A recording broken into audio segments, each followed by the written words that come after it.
Boa noite, no ar mais uma edição do programa Arcanos Celestes, uma série inédita na televisão brasileira que visa divulgar a obra do filósofo, cientista e teólogo sueco Emanuel Swedenborg, revelador das doutrinas celestes. Este programa vai ao ar todas as terças-feiras, às 19 horas, no canal 5 da NET e 72 da TVA, podendo ser acessado também pelo site www.cwbtv.net ou pelo site www.arcanocelestes.com. As perguntas com dúvidas e sugestões poderão ser encaminhadas para o e-mail de contato arcanocelestes@gmail.com e os livros, assim como demais materiais, poderão ser solicitados pelo telefone 3027 4741. Esta noite faremos um programa um pouco diferente. Falaremos sobre o lançamento do livro Os Terras do Universo, uma obra que está envolta em uma série de curiosidades, pois ela foge, a princípio, um pouco das outras obras do autor, de Swedenborg. Espero que seja um programa interessante, porque ela atrai muitas pessoas, independentes de suas crenças e convicções. Inicialmente, eu quero ler um parágrafo do livro, o parágrafo 126. O universo visível, ou o céu iluminado por inúmeras estrelas, que são tantos sóis, é somente um meio para que existam terras e nelas seres humanos, dos quais o reino celeste é formado. Assim, a pessoa racional não pode agir de outro modo, senão pensar que esse meio imenso para tão grande fim não foi feito para o gênero humano de uma só terra, e o céu daí proveniente. Que seria isto para o divino, que é infinito, a quem milhares e mesmo miríades de terra, e todas cheias de habitantes, seriam muito pouco e dificilmente alguma coisa? Bom, com estas palavras eu quero começar e convidar todos a entrar a fundo nesse tema. Para me ajudar hoje eu tenho aqui o reverendo Andy Heilman, que está conosco mais uma vez. A gente sabe das dificuldades que ele tem para vir ao Brasil e aqui a Curitiba, e vai nos ajudar a compreender um pouco melhor o tema. Reverendo, boa noite. Boa noite. Primeiramente, eu queria que você falasse assim, porque, em geral, os livros de Swedenborg tratam de assuntos teológicos, Eles tratam de temas como nós viemos abordando em programas anteriores. Por que Swedenborg escreveu um livro, Essa é a grande pergunta, sobre os habitantes e espíritos de outros planetas? Uma razão que ele mesmo faz na obra, no número 124, ele fala que há muitas pessoas que não têm muito crença no outro mundo, no céu e no inferno e no mundo dos espíritos. Então ele disse, há poucas pessoas que têm essa fé, a maioria só crê nas coisas físicas. Então ele disse, mas a fim de que os outros sejam também guiados, as pessoas que não têm essa fé nas coisas espirituais, há uma espécie de reconhecimento dessas verdades espirituais. Foi-me concedido relatar coisas que deleitam e atraem desejo humano de saber, as que serão agora relatadas referendo às terras no espaço astral. Quer dizer, ele escreveu essas coisas porque ele sabia que tem pessoas no mundo que não têm muito interesse nas coisas espirituais, mas que quer saber alguma coisa fora deste mundo. Então, os seres nos outros planetas é um assunto que atrai atenção. Podemos ver pelo tanto interesse no UFOs e outras coisas. Então, assim, por causa disso, ele escreveu porque ele teve experiências espirituais não só dos seres deste planeta, mas também dos outros. Então, ele juntou estas coisas, primeiro nos Arcanos Celestes e depois no volume separado. Ele juntou estas coisas para que as pessoas que têm interesses em coisas além deste mundo podem ser atraídas para ver que as coisas espirituais estão em toda parte do universo. Também tem outra razão importantíssima. Como Copérnico mostrou, pela lógica, que nossa Terra não é o centro do universo, não é? Ele também quis mostrar que nossa Terra não é o centro do universo. Quer dizer que tem seres humanos em todos os planetas. Que, como você leu no começo, que o universo não é só para seres deste mundo, mas para todos. Para que nós podemos ver nosso lugar, não é o centro do sistema solar, nem o centro do universo. Mas que é realmente o caso, é que que nosso planeta é um dos muitos planetas. E que nós temos nossa função, eles têm sua função, e todos juntos fazem um só raça humana, e não só nossa. Ou seja, também tem todo o interesse da providência de que fosse assim, porque até aquelas pessoas que a princípio não se interessam pelos assuntos da teologia em si, através dessa obra podem ter um contato com o superior, né, com o espírito que existe e que de outra maneira ela não teria contato. Isso. Mas você falou das experiências que foi permitido Swedenborg ter. Como foi possível a ele, a Swedenborg, ter esse tipo de experiência? Tem razão, porque ele não foi aos planetas pelo espaço, não é, o navio espacial. Não é? Ele não foi viajando astralmente, ele foi abrindo a mente espiritual dele. Ele podia ter contatos com coisas e seres espirituais. E assim, nesse contato que ele teve, ele podia, com esse contato, saber as pessoas de não só nosso planeta, mas outros planetas. Alguns buscam contato com ele, outros ele buscou contato. Por exemplo, os espíritos de Mercúrio, eles gostam muito de viajar, quer dizer, de comunicar com vários planetas, não planetas, mas espíritos dos outros planetas. Então ele teve contato com eles, ele teve também um contato especial com os espíritos que vêm de Júpiter, onde ele aprendeu mais sobre o Senhor que ele aprendeu do mundo cristão. É mesmo? Então, assim que ele teve essa habilidade, porque a mente espiritual dele foi aberta. Ele não foi o único que teve isso. Todos o João teve isso no Apocalipse, Ezequiel teve isso, Isaías teve isso. Então, abrindo a mente espiritual, ele podia ver as coisas espirituais. E é fácil, quando você está no mundo espiritual, passar distâncias sem problemas. Porque as distâncias espirituais são pelas afeições e não pelo espaço. Então ele podia atravessar essas distâncias com suas mudanças na mente. Quer dizer, a distância é a distância das afeições. Nós falamos isso até no mundo. Nós dizemos, eu estou perto desta pessoa. Mesmo se você está a quilômetros de distância, você diz, eu estou perto dele porque você tem afeição para a pessoa. E assim as distâncias estão mudadas pelas afeições e pelos pensamentos. E com essas mudanças dos estados do pensamento e de afeições, Swedenborg podia ter contato não só com os espíritos do nosso planeta, mas dos outros também. Essa resposta ela trouxe uma particularidade que eu até quero convidar você, o Eduardo, a fazer um programa futuro, que é sobre essa distância, né? Essa inexistência do espaço e do tempo que Swedenborg nos traz em suas obras e que é algo muito interessante. Mas isso é tema para um programa futuro. Já que você falou que todos esses planetas, ou seja, que Swedenborg teve essas experiências, e além desses, os outros, eles são todos habitados, porque o Senhor não faria de outra maneira algo sem uso.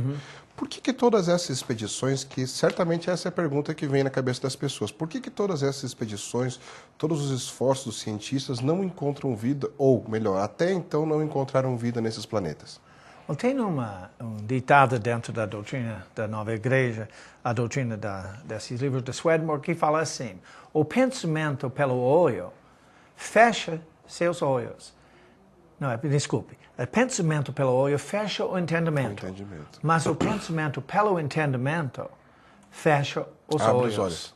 Não, desculpe, obrigado. Abre os olhos. Então é assim que acontece. Se você pensa a razão, você vai saber, pelo entendimento, que tem pessoas em todos os planetas.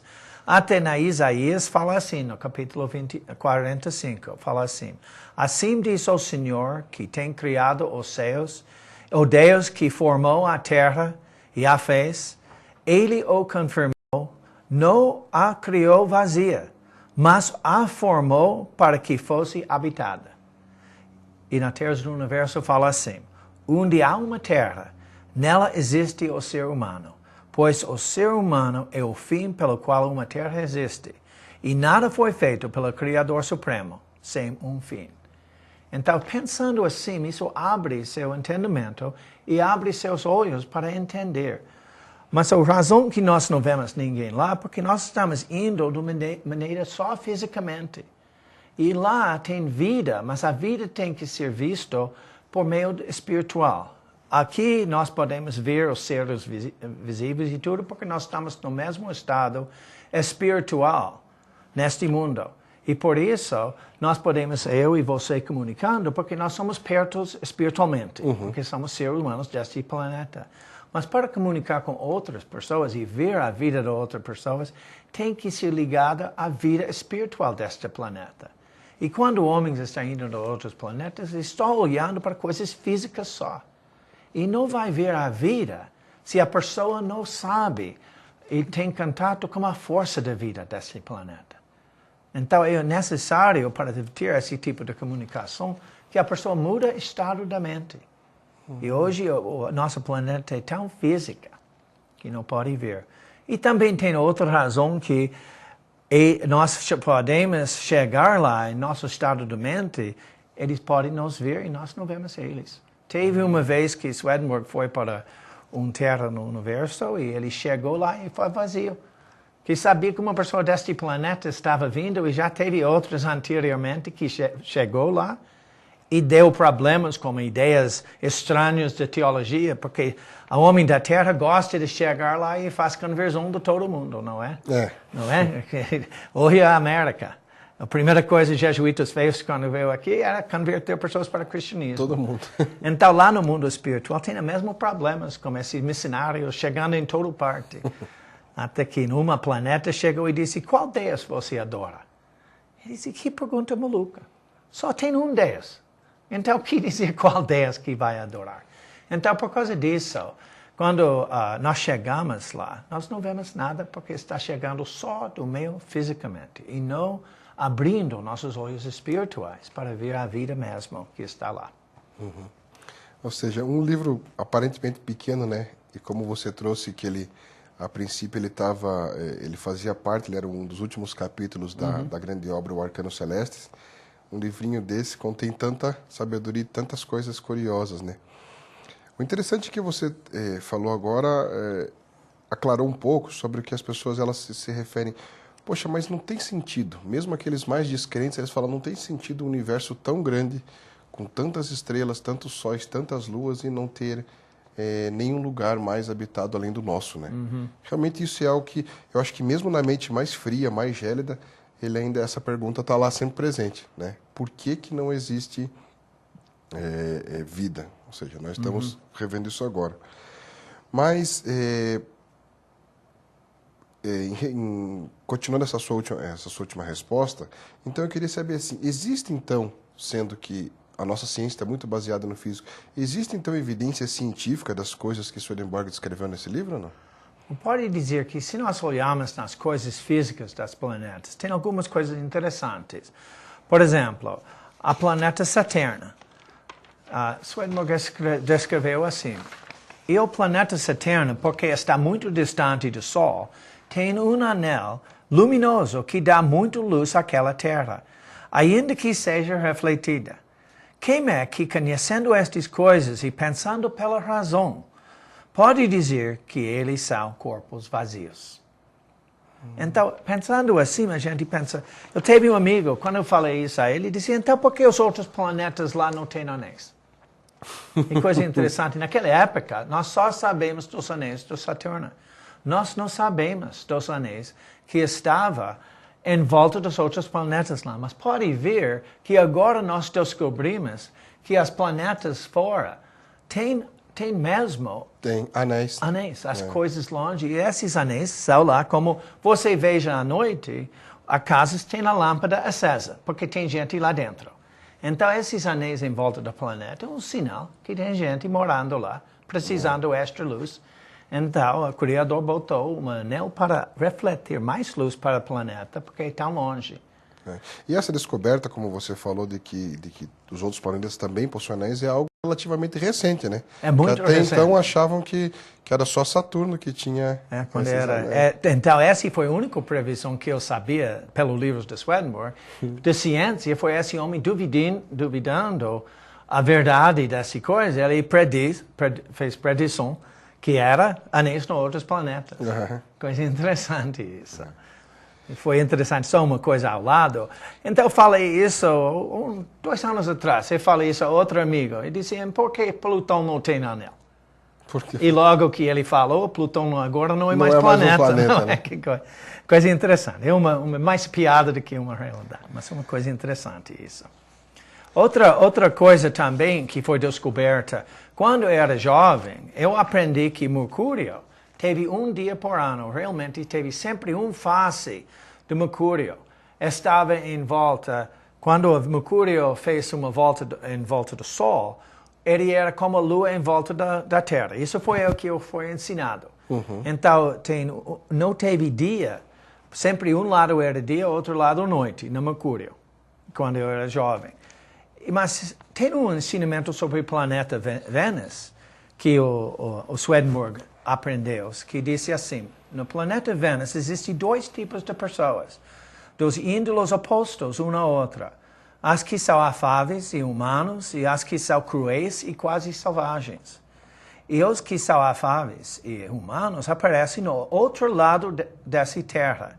E as que são cruéis e quase selvagens aparecem no lado dessa terra que está voltando para cá. Eu pensava, então, por que ele não falava de dois tipos de pessoas no Mercúrio, onde teve esse lado escuro e o lado claro? Mas depois de tudo isso, nos últimos 20 anos, eles descobriram uma coisa interessante. Eles descobriram que Mercúrio não é um só. Ele vira. O dia de Mercúrio é 56 dias e o ano é 88.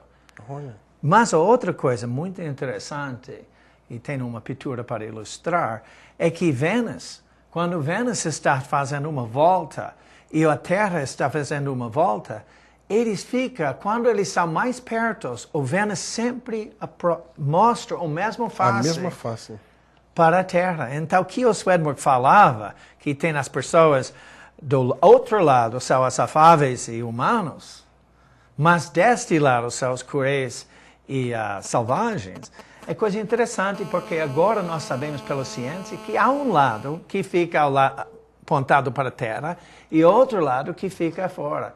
Isso é uma descoberta recente, que Swedenborg não sabe nada disso. Ele simplesmente está descrevendo os dois tipos de povo. Um no lado de fora, outro lado para nós. Pois é, e você me corrige se eu estiver errado, mas eu acredito que na época dele, ele não tinha esses recursos, né, de visualização dos planetas. Ou seja, eu nem sei se era possível se eles tinham o domínio da astronomia como nós temos hoje, né? Não, simplesmente que a experiência que ele teve no outro mundo, que ele quis levar para nós, e agora nós estamos descobrindo algumas coisas físicas que estão mostrando, como dizer, apoiando. Mas não tem nada de prova que vai tirar nossa liberdade para duvidar, não é? Mesmo em volta de nós tem anjos, tem espíritos, tem maus espíritos. E nós não podemos ver para que o homem da terra, se ele veja, ele vai perder sua liberdade de crer na existência do céu. Se for provado pelas coisas físicas. É muito bom você falar, porque isso que a gente vê, que a gente espera ver para acreditar, isso não nos faz, né, mais fiéis ou mais próximos do Senhor. Eu não acho que seja isso o medidor. Que bom que tem essas confirmações que fazem mais forte, que nos convencem ainda mais das revelações de Swedenborg. Mas não é isso que nos faz permanecer na doutrina, não é verdade? Exatamente. Por exemplo, quando o Senhor estava no mundo, Herodes pediu o milagre dele. E ele não fez nenhum milagre. Se ele fez um milagre para Herodes, ele nunca seria crucificado. Herodes vai desculpar ele, dizendo que ele é homem bom e tudo. Mas ele não quis dar prova física da divindade dele. Ele não quis fazer. Quando foi pedido outro milagre, ele disse só um sinal que vai ser mostrado. O sinal de Jonas. Que o Filho do Homem vai ser na terra por 3 dias e 3 noites e vai ressuscitar. Mas aqueles que pediu esse sinal, eles nunca viram. A única pessoas que viu o sinal de Jonas foi aqueles que já creram. Que já creram. Então, para saber as coisas, a pessoa tem que pensar pelo seu entendimento para abrir seus olhos. Porque a fé é o olho do amor. Se a pessoa não tem uma afeição para essa verdade, para essas coisas, esses seres além do nosso planeta, essas coisas, eles não vão ver. Você veja isso até hoje, pessoas dizendo que veem pessoas de outros planetas, e só aqueles que creem nisso que veem. E as pessoas que não creem negam e dizem, é só superstição. Em parte pode ser, mas em parte também a gente não sabe, porque se não crer, não vai ver. Então esse livro aqui abre os olhos nossos para ver esses seres, para saber que nós não somos o único no universo. E dessa maneira ele acaba tirando um pouco desse nosso egoísmo, né? De acreditarmos que somos Esperamos que o sim. centro, né? É isso mesmo. E Andy, para finalizar, tem uma pergunta que eu acho que talvez seja a que vai coroar todas elas. Assim, no meio de tudo isso, ou seja, no meio desse imenso universo, de toda essa grandiosa existência, dessa criação do nosso Deus, e o nosso planeta, né? Qual é a importância dele nesse universo? Por que ele é tão especial? É interessante. Cada planeta tem seu uso particular. Porque todos os planetas, é uma coisa interessante, porque a coisa que você leu do Terras do Universo mostra que realmente todos os sóis têm planetas em volta, não é? Então, o universo está cheio dos planetas, em toda parte. E como cada individual deste planeta tem seu uso, e todos se vivem em harmonia, vai ter uma sociedade muito boa. Ao mesmo tempo, todos os seres em todos os planetas também são arranjados nessa forma humana, nessa forma orgânica. Cada planeta tem seu uso. Uma coisa que eles descobriram ultimamente é que o centro do universo, você sabe onde está? Não. Está em toda parte. Porque o universo é feito de uma forma que não tem centro físico, está expandindo, mas toda parte. Qualquer lugar que você está é o centro do universo, porque o centro do universo real é a presença de Deus. E ele está em toda parte. Então, por isso, não tem centro, um ponto só. Tem centro do sistema solar, que é nosso Sol. Tem centro da galáxia, que está lá no meio lá na direção do Sagitário. É o centro da galáxia. Mas o centro do universo não existe. É coisa interessante isso. Então, o que isso está mostrando? Que nosso planeta também tem um uso. Porque em nosso planeta o Senhor nasceu. Mas por que esse planeta? E por que ele escolheu esse planeta? Por que ele escolheu esse planeta? A razão disso, de ensinar Terras do Universo é assim. O motivo principal foi por causa da palavra. Porque em nossa Terra, ela pode ser escrita, e uma vez escrita, ser difundida em toda a Terra, porque tem comunicação, hoje até internet, coisas assim. E uma vez difundida, ser conservada por toda a posteridade. Então a palavra e a mensagem que Deus se fez homem não vai ser perdida para nunca. Porque nosso planeta, mais do que todos, é científico. Nós quer escrever e botar uma coisa permanente. E nos outros planetas, eles não têm essa preocupação de botar posteridade, não é? Nós temos esse negócio de documentar, né? De deixar ali. Estátuas de pessoas famosas, livros publicados. Nosso planeta é muito externo. E por causa disso, em nosso planeta, nós temos a palavra escrita. Uma outra coisa para me ensinar, quando nossa palavra está sendo escrita, porque tem um sentido interno lá dentro, nós falamos isso em outros programas, isso comunica com todo o céu, não só disse assim, não só dos anjos do nosso céu, mas de qualquer planeta que esteve. Quer dizer que quando nós lemos a palavra, ele comunica com todos os espíritos e todos os anjos em todo o universo, porque o Senhor se fez, a palavra se fez carne e habitou conosco. A palavra tem tudo dentro que é uma imagem do universo. Então, nosso planeta tem essa coisa especial, que nós temos a palavra, que Jesus nasceu aqui, em parte para dizer, por isso é o centro do universo. Não. Cada planeta tem seu uso. Tem a sua particularidade, né? E a razão nosso planeta tem esse uso é porque nós somos o mais externo no universo. Imagine esse favor. Esse título, né? De Porque mais... se ele veio aqui, se fez carne e glorificou seu corpo, para outro planeta não precisava. Ele já teve a visão espiritual. Mas Tomé quis tocar no Senhor. E aqui vem o homem Tomé, que é o homem dos sentidos que quer ver e tocar. E tocar. Por isso ele veio para nós, para o nosso desejo. Ou seja, isso faz do nosso planeta, né? Tão especial. E por que ele nasceu aqui, né? Por coisa interessante, só uma outra coisa científica, que desde esse livro foi escrito, já descobrimos mais de 100 planetas em volta dos outros sóis.